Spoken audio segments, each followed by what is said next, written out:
Welcome back. Looking good for the markets. 125 points higher is where the Nifty is holding. So good day for a lot of these new listings. Credo Brands, for instance, made its debut on D Street today. The stock listed, at a slight premium to its issue price, but thereafter it's spiked a little. Now sitting with a gain of almost 3.5%. Closer to 290 as against the issue price of closer on 280 itself. We have Kamal Khushlani, who is the chairman and managing director of the company, now joining us. Kamal, thank you so much for joining in. Remember the last time you joined us, you said that the category that you're in is growing upwards of 25%, closer to 28 odd percent itself. And you are likely to grow, faster than the market, if not in line itself. Opening 50 stores per year is the run rate that you have. And margins, which jumped from 10% to over 30% in the last few years, are likely to sustain as well. So those are a bunch of numbers that we got. Now that you're listed on D Street, the Street would like to know a lot more. Say, for instance, how will these margins sustain? Because you're in a business where you have your own brand, all the manufacturing is outsourced, and the margins which jump from 10% to 30% have been due to a lot of the reasons that you earlier mentioned. How sustainable is this? Because we don't see any other peer having margins of your level.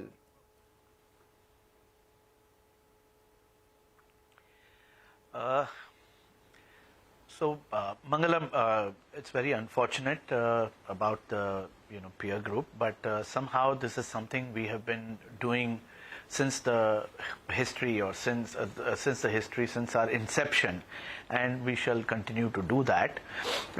Like I mentioned on the earlier show to you, there are some structural changes that we made during COVID, because COVID gave an opportunity to everyone to course correct and kind of clean up their act to whatever extent possible. And there are a lot of big changes that we brought about in the brand post 2018. In terms of our brand identity, our retail identity, our merchandise architecture. And all these changes that we brought about have led to the increase in these margins, and that these changes have begun bearing fruits now. And post-COVID, we have seen basically one normal year, which ended on 31st March 2023. Talking about this year and growth that you mentioned earlier, in the first quarter, we've clocked a revenue of 118 odd crores. And this is north of 20% higher as compared to the same quarter last year. And typically the first quarter is between 18 to 20% of our revenue. So basis that, one can calculate. Having said, yes, the market is expected to grow at a very rapid pace, and we happen to be in the sweet spot in that market. And we intend growing in an inorganic and organic manner. And when we say inorganic, we mean expansion and opening of new stores. When we say organic, we're talking about the same store growth. As far as same store growth is concerned, over the last 4 years, which is the normal period before COVID, as compared to 31st March 2023, we've grown at a CAGR of 7.24%. And as far as stores are concerned, this year in the first 6 months, we opened 31 new stores, and last year we opened 52 new stores. And we see India giving a huge opportunity going forward across all kinds of cities. We have stores in malls as well as high streets and few airports also, across metros, tier 1, tier 2, tier 3, all types of towns. So we see a good traction for our brand across all types of towns, and we see this growth coming in a similar manner going forward. However, we intend to double in the next 4 to 5 years, and we should be able to sustain these margins, give or take a couple of points here and there, depending on how a season goes, but we should be able to sustain these. Right. Mr. Khushlani, first of all, thank you for joining in. Congratulations on your listing.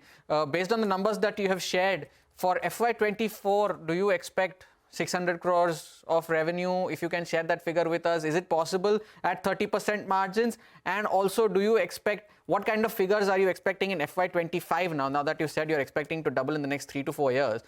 What is the number that you're expecting first in FY24 and then in FY25 as well? So we should be there and thereabouts of the number that you mentioned. And, that's what we intend doing, is opening stores, like I said, 50 to 55, 60 odd stores every year. That's what we have been doing, and we intend to keep doing that.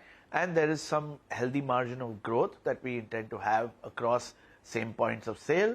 The market supports, definitely, we would probably do it, in a time that you mentioned. But however, I said in the 4 to 5 years, we intend to double the business.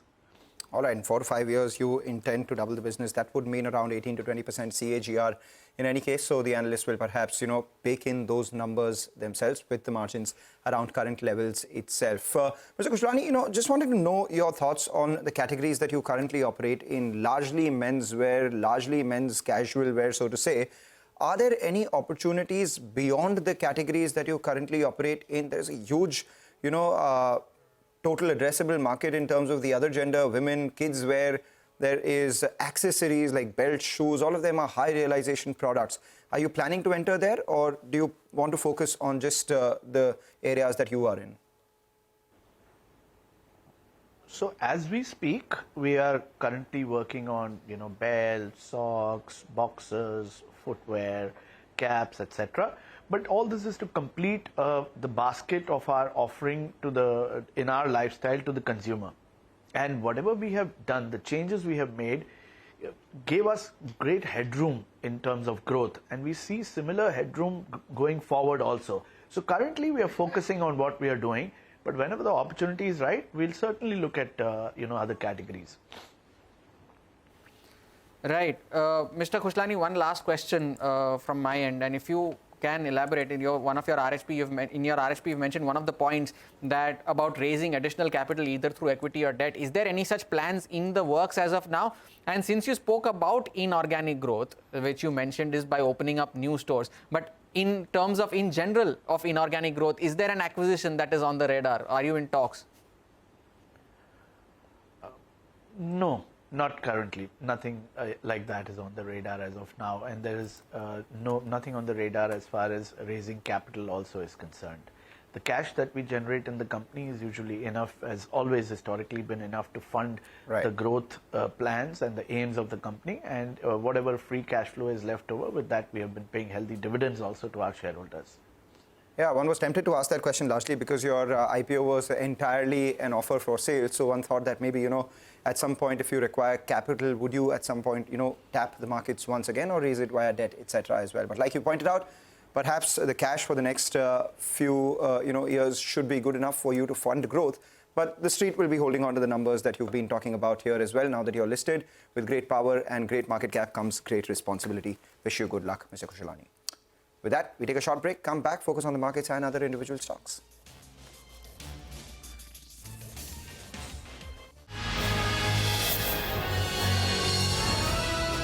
CNBC-TV18, embarking on a quarter century of excellence.